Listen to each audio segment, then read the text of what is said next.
Hello, and welcome to the North Coast Journal Preview, where you take a look at the stories being followed in the upcoming edition of the North Coast Journal.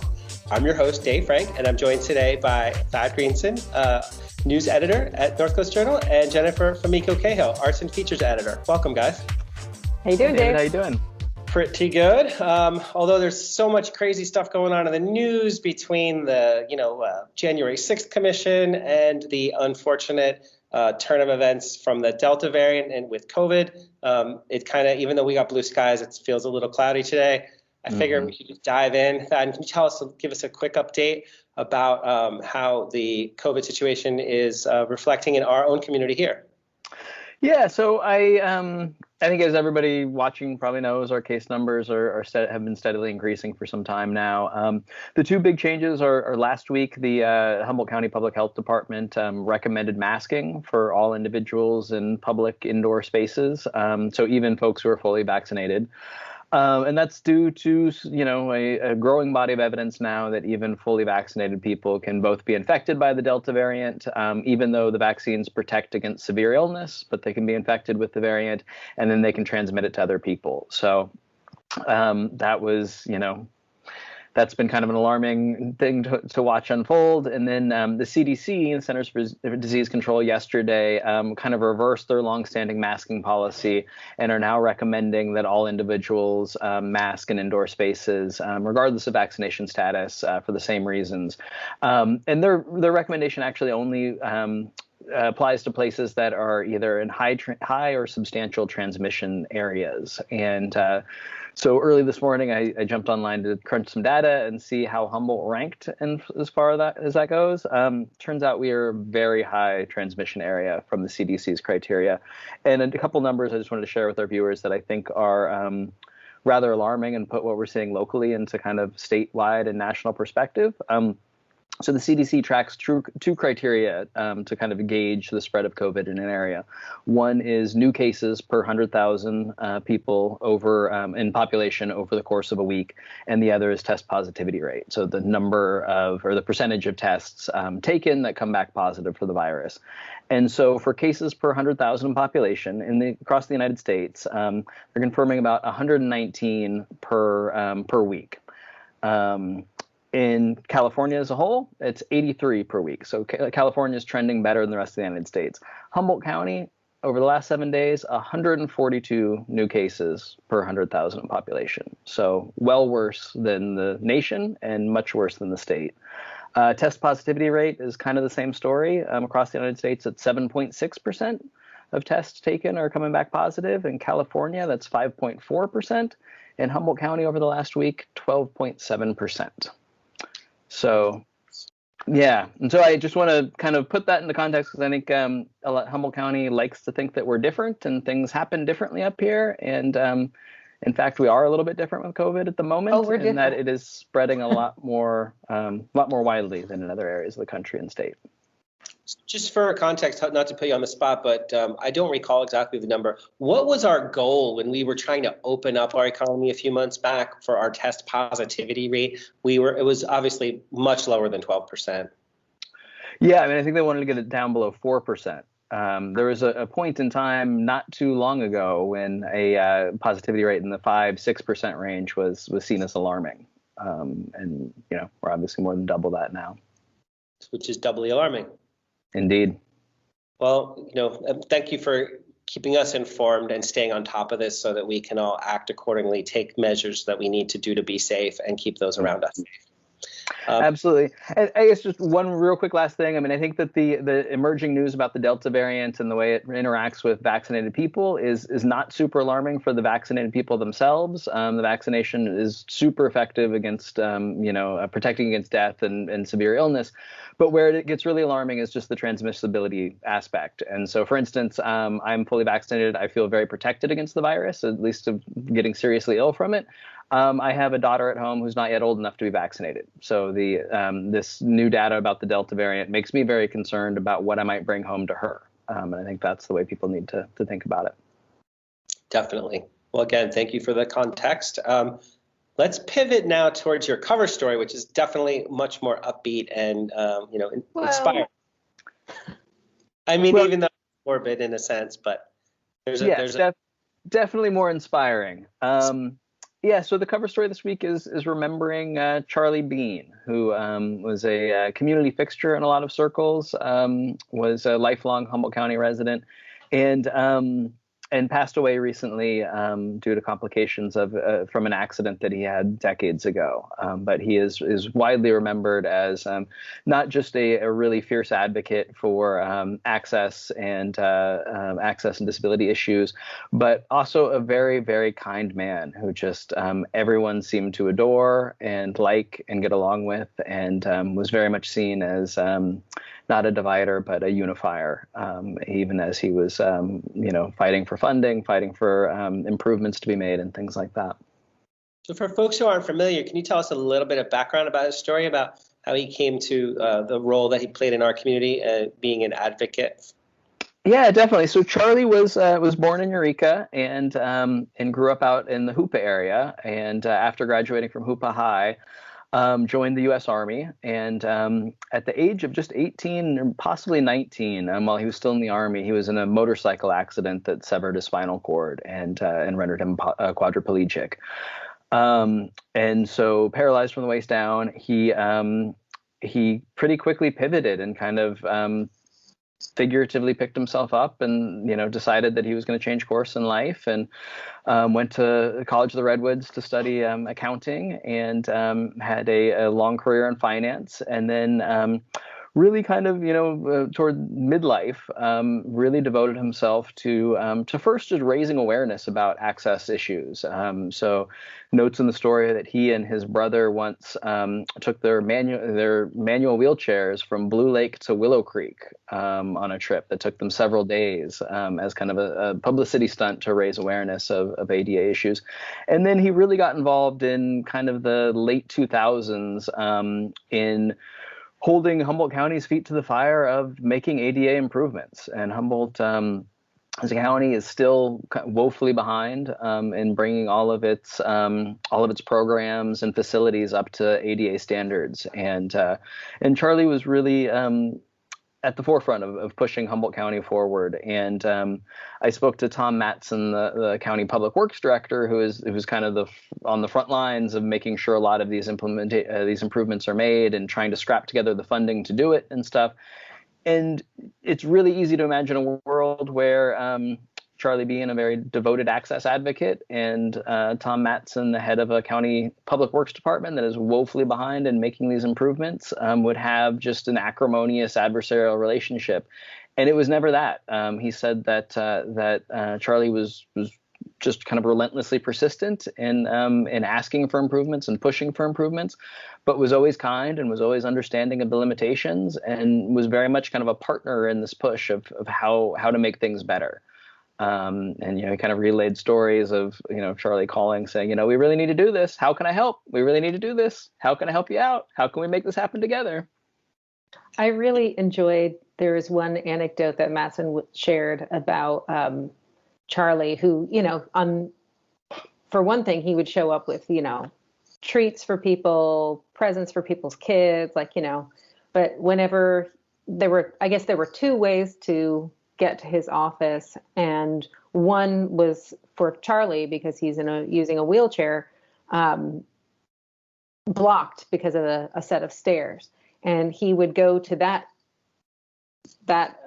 entrance and shout up to Matson, and Matson, after several times, he was like, well, why do you always take this route that's blocked? And he was like, because when I call you, you come down. And it was a way for him to remind him that access is blocked for people. Mm-hmm. And also I really enjoyed reading about how he had people from the city get in one of his old non-motorized wheelchairs and try and get around and experience all the ways that people are blocked and all the things that they're paying taxes for and don't have access to. Or, the rights they have to, for example, to be in court, to be able to look and talk to a judge or a clerk or whoever, all those things, to really feel it and experience it. And I think that changed how people approached it. I think he said changed it from, doing the bare minimum to meet the standards and really making their goal, making Humboldt accessible, making, the city accessible to people. Absolutely, yeah.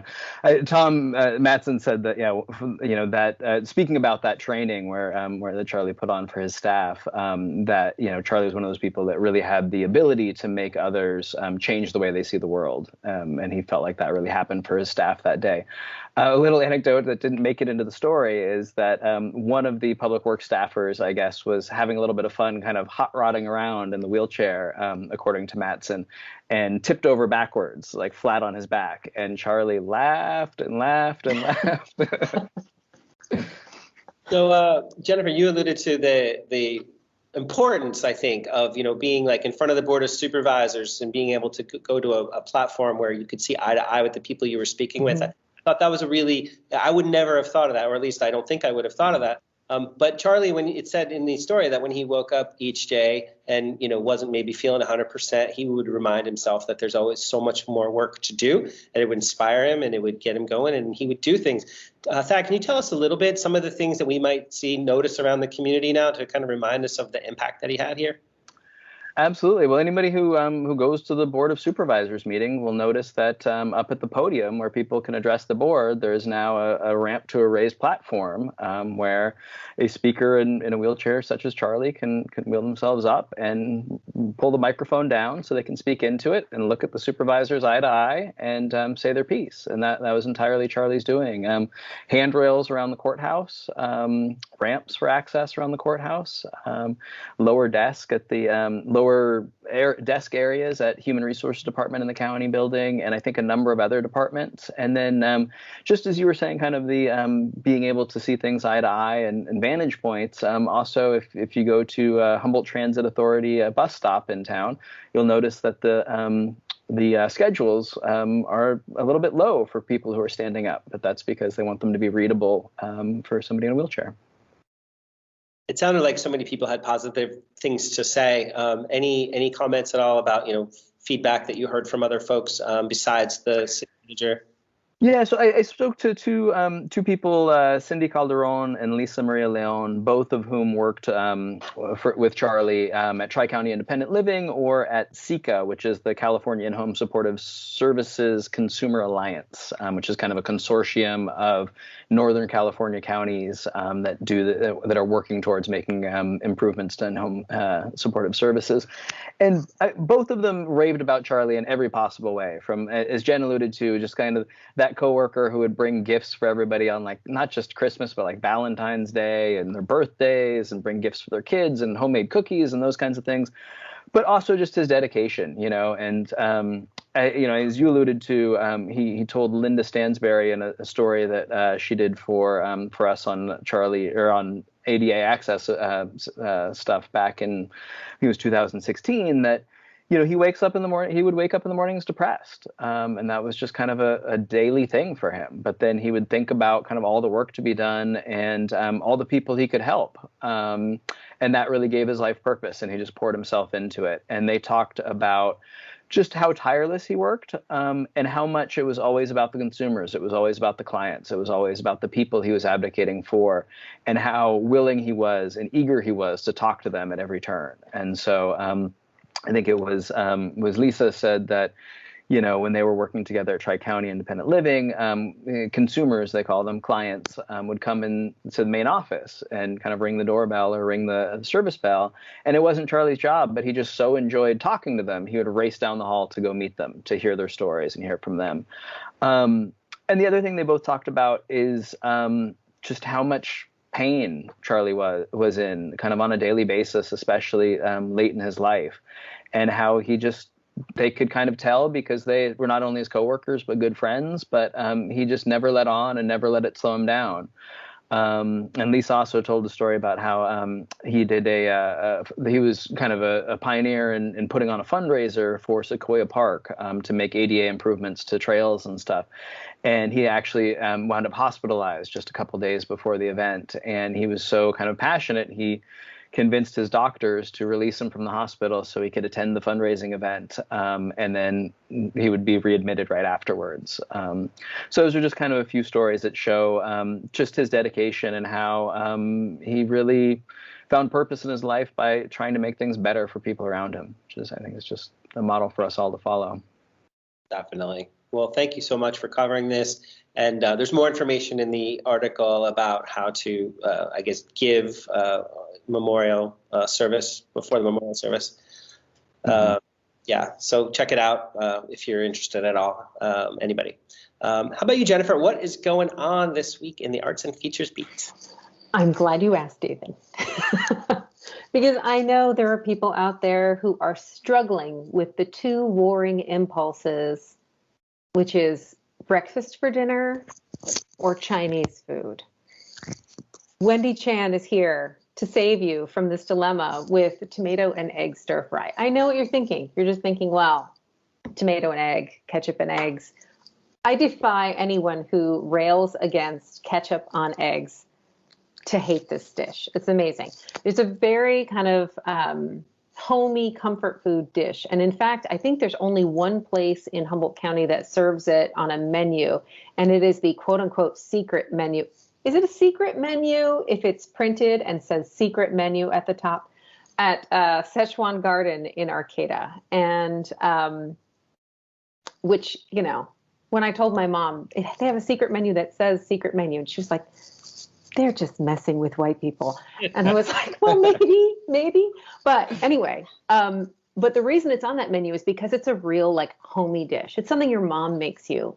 It's something you make for yourself. And it's basically, it's a pretty simple recipe. And in fact, when I asked Wendy to write it up, because I saw it in her Facebook feed, and yes, if you're posting food on Facebook or elsewhere online, I will see it. And you might get sucked into my web of freelance writing. That's how I found Wendy.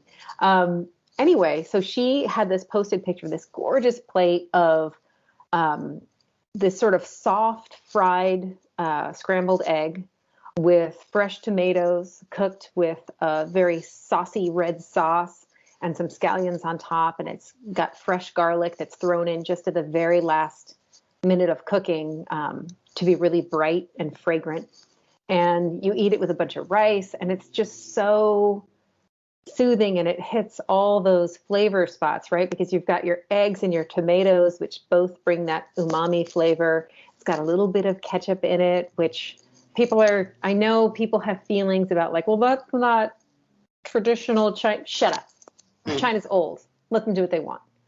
And this dish is made a lot of different ways in different places. Like a Taiwanese version will be a little bit different, but this is Wendy's kind of amalgamation of her favorite things. This is the one that she's come up with. And at first, when I was like, yeah, you got to write this up, she was like, I don't know. There's nothing to say. You just fry a couple things together. But then she was looking at it and she was like, you know what? It is an everyday dish. It's kind of a nothing, like, you would never be like, oh, everybody come over. You would never serve this to company. It's just kind of maybe you make for your kids after school or something. Or, you know, when you're tired and you cook something for yourself. You've got nothing in the fridge, but it's so good. And she was saying in her story, you know, our life is mostly mundane, you know, most of the time we spend here on earth is kind of daily, whatever, nothing to write in your diary about, but maybe that's also beautiful. Maybe that's also wonderful. And so we're kind of going with she subtitled it, The Miracle of the Ordinary. And that's what it's like. But yeah, you should absolutely try it. And now that we have good tomatoes, there's nothing like when good tomatoes come in and you take your first bite of the summer's first good tomato and you're just like, oh, and there you are just scorning all the winter tomatoes you had acting like, why did I ever? And delicious, juicy thing. She also has access to fresh eggs. If you haven't already started raising your own chickens or befriended someone who is raising their own chickens, you should do that now. If you've broken with someone who raises their own chickens, make up with them now and make this recipe and get back to me. I'm very eager to hear from people who hate ketchup about this red sauciness. It's not that much ketchup, but it looks ketchupy on the page in the picture. And yeah, I'm very curious to hear what people have to say. You should absolutely make it. The other thing that's in the paper this week that I desperately want you to check out is we have a theater review. Remember that? Remember going to see live theater? That was fun, right? Yeah. So NCRT, the North Coast Repertory Theater, is currently doing the complete works of Shakespeare, abridged/revised. And yeah. How do you do that? Like, how do you do the complete abridged version of Shakespeare? Very quickly. It's 2 hours and it's 3 people. And the 3 actors in question are, let me see, I want to make sure I get their names right. Oscar Nava, Catherine Cesars, and AJ Hempstead. And they are playing all the roles.